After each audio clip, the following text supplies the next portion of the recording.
윤석열 대통령이 갑자기 이제 와서 민생을 챙기는 척하는 행보를 보이고 있습니다. 취임 2주년 기념 기자회견도 벌써 25번째 열린 민생 토론회도 모두 미끼였습니다. 지금 터져나오는 논란들을 덮고 가려는 심산으로 보입니다. 그런데 야당 의원들은 장식인가요? 이재명 대표와 조국 대표가 윤 정부의 빈틈을 제대로 찔렀는데 내용을 보면 부처 님 오신 날 행사에서 한 발언들부터 모든 것들이 속임수였음이 드러나고 있습니다. 오늘도 구독, 좋아요와 함께 정치사수 시작해 보겠습니다. 윤석열 대통령이 부처님의 마음을 새기면서 올바른 국정을 펼치기 위해 최선을 다하겠다고 말했습니다. 윤 대통령은 부처님 오신 날인 15일 서울 종로구 조계사 대웅전 앞 특설법단에서 열린 불기 2568년 부처님 오신 날 봉축 법요식에 참석해 도움이 필요한 어려운 분들의 손을 더 따뜻하게 잡아드리고 민생의 작은 부분까지 꼼꼼히 챙겨서 국민의 행복을 더욱 키우겠다며 이같이 밝혔습니다. 윤 대통령은 불교는 우리 정신문화의 근간이었으며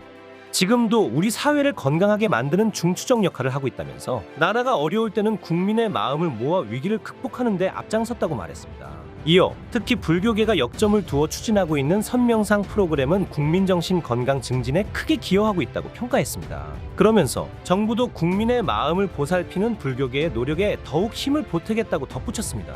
이게 과연 진심일까요? 아울러 윤 대통령은 지난달 18일 석가모니불 진신사리와 나홍선사, 지공선사의 사리가 100년 만에 고국으로 반환된 것을 언급하며 환지본처를 위해 애써 주신 스님 여러분과 불교계에 깊이 감사드린다고 말했습니다. 여기에 김건희 여사가 깊이 공헌했다고 언급되면서 논란이 일기도 했습니다. 이날 행사에는 윤석열 정부가 새롭게 구성한 대통령실 인사들이 총출동했습니다. 정진석 비서실장, 성태윤 정책실장, 전광삼 시민사회 수석, 홍철호 정무수석, 이도훈 홍보수석, 인성환 안보실 2차장 등이 참석했습니다. 이런 윤석열 대통령의 모순적 태도에 이재명 대표가 들고 일어났습니다. 더불어민주당이 15일 대통령실의 최상병 사망사건 수사외압 의혹과 관련해 모든 의혹의 진실이 대통령실과 윤석열 대통령을 가리키며 특검을 거부하는 자가 범인임이 갈수록 명확해지고 있다고 밝혔습니다. 또 최민석 민주당 대변인은 이날 국회 소통관 브리핑을 통해 해병대원 수사외압 사건의 핵심인 VIP 대통령 경로설의 전말이 속속 드러나고 있다고 말했는데요. 최 대변인은 보도에 따르면 지난해 해병대원 사망사건 수사 브리핑 보도자료가 대통령실에 먼저 보고되었고 해당 자료에는 사단장의 과실 판단이 담겨 있었다. 하지만 이를 확인한 VIP의 경로로 수사 브리핑과 사건 이첩이 중단됐다고 한다고 주장했습니다.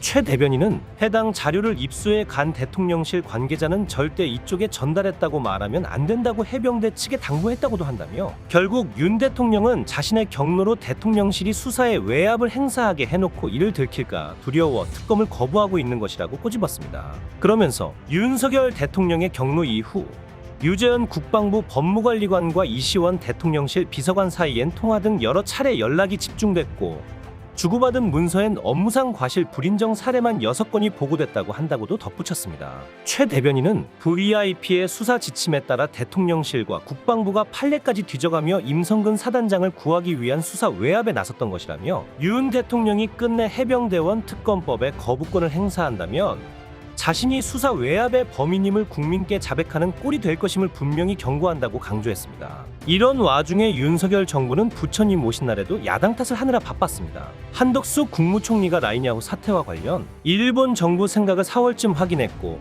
민간 기업과도 대화를 계속해왔다고 밝혔습니다. 야권을 중심으로 정부의 대응이 늦었다는 비판에 대해 반박한 겁니다. 그런데 애초에 한덕수 총리는 총선 이후 사퇴한다고 하더니 대체 언제까지 기어나오는 건가요? 한 총리는 14일 정부 세종청사에서 출입기자단과 만나 라이냐후 사태에 대해 제일 우선순위는 민간 기업의 이익으로 대표되는 국익이라며 이 두 개가 같다고 본다고 밝혔습니다. 한 총리는 그러면서 일본 정부가 어떤 생각을 갖고 있는지를 4월 말쯤 다 확인했고 그 과정에서 민간 기업의 입장에서 정부가 어떤 역할을 해줬으면 좋겠느냐는 것과 연관된 대화들을 계속 해왔다고 그간의 경과를 전했는데요. 같은 날 대통령실도 7월 1일 라이냐후가 일본 총무성에 보낸 행정지도 답변서에 네이버 지분 매각 내용이 들어가지 않는다고 전하면서 적절한 정보 보안 강화 대책이 제출되면 일본 정부가 자본 구조와 관련해 네이버 의사에 배치되는 불리한 조치를 취하는 일이 절대 있어서는 안 된다는 메시지를 냈습니다. 한 총리는 또 이런 부분은 정부가 하는 것이 좋겠다든지 이런 부분은 오히려 정부 또 정치권이 나서거나 이런 건 도움이 안 된다든지 이런 게 정리가 되면서 쭉 해왔다고 언급했는데요. 야당에서 제기되는 반일 프레임은 도움이 되지 않는다는 대통령실 입장에 보조를 맞춘 것으로 해석됩니다. 한 총리는 네이버가 10일 입장문을 통해 양국 기업들이 자율적으로 판단할 사항으로 원칙을 분명히 해준 정부의 배려에 감사하다고 전한 점도 강조했습니다.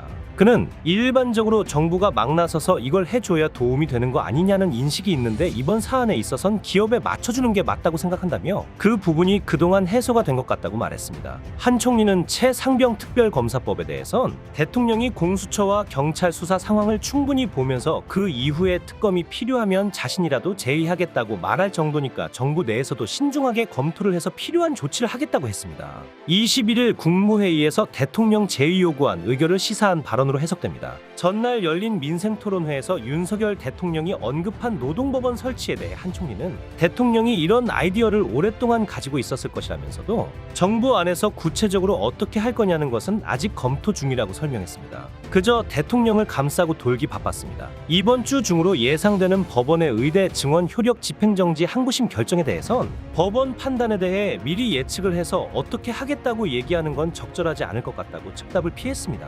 의료계 측이 법원에 제출된 정부의 의대 증원 근거 자료를 공개한 것에 대해선 원활한 재판 과정에 적절치 않은 것 같다고 거듭 유감을 표명했습니다. 이뿐만이 아닙니다. 한 총리는 이재명 대표가 강력히 주장하고 있는 전국민 25만 원 공약에 대해서도 비난했습니다. 한덕수 국무총리는 14일 더불어민주당이 추진하는 전국민 민생회복지원금 25만 원에 대해 좀 더 어려운 계층에 집중해서 지원하는 게 좋겠다는 생각이라며 반대 입장을 분명히 했는데요. 한 총리는 이날 세종정보청사에서 출입 기자들과 만나 일시적인 지원금 같은 건 그걸 통해 일어나는 효과와 또 부작용까지 항상 따져서 해야 하는 것이라고 밝혔습니다. 이어 25만 원에 대해 구체적으로 이야기하기는 어렵지만 이런 지원금 형태의 지원은 타깃을 잘 해가지고 소비 형태로 나타날 수 있도록 디자인을 하는 것이 굉장히 중요하다고 강조했습니다. 또 필요성이 아주 절실한 분야에 대해 그런 지원을 하는 것은 필요하다 생각한다며 기초생활수급자 생계급여를 5년간 올릴 것을 1년 만에 급격하게 상향 조정하는 그런 재정 내 범위 내에서의 지원이 절실하다. 그런 방식은 분명히 내수를 진작시키는 소비 쪽으로 갈 것이라고 밝혔습니다. 그러면서 경제정책은 균형을 찾는 것이기 때문에 25만 원이 모든 여건에 비쳤을 때 적절한지에 대해선 논의를 좀 해봐야 할 것이라고 덧붙였습니다. 한 총리는 오는 21일 국무회의에서 최상병 특검법에 대한 제2요구권이 의결될 거라는 전망에 대해 검토를 좀 해보겠다. 신중하게 검토를 해 필요한 조치를 하겠다고 답했습니다. 이어 윤 대통령께서도 공수처와 경찰이 수사를 하고 있고 수사 상황을 충분히 보면서 특검이 필요하다 판단되면 자신이라도 특검을 하자 하겠다 이렇게 하실 정도니까 신중하게 검토하겠다고 했습니다. 이런 비난에도 불구하고 이재명 대표는 정부와 여야 합치를 통한 민생 회복을 이야기했습니다. 더불어민주당 이재명 대표는 부처님 오신 날을 맞아 다른 생각을 화합해 하나로 소통시키는 원흉회통 정신을 되새겨 우리 정치도 적대와 반목을 극복하고 오직 민생의 길로 정진하자고 밝혔습니다.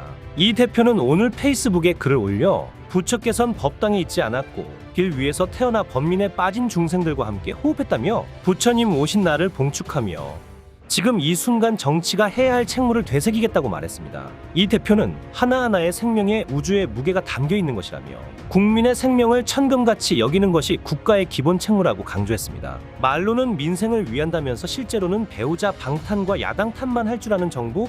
이게 옳게 된 나라입니다. 이제 국민들의 심판은 시작됐습니다. 오늘 내용은 여기까지입니다. 유익하셨다면 구독과 좋아요 한 번씩 부탁드립니다. 대한민국이 바로 서는 그날까지 정치사수가 함께하겠습니다. 감사합니다.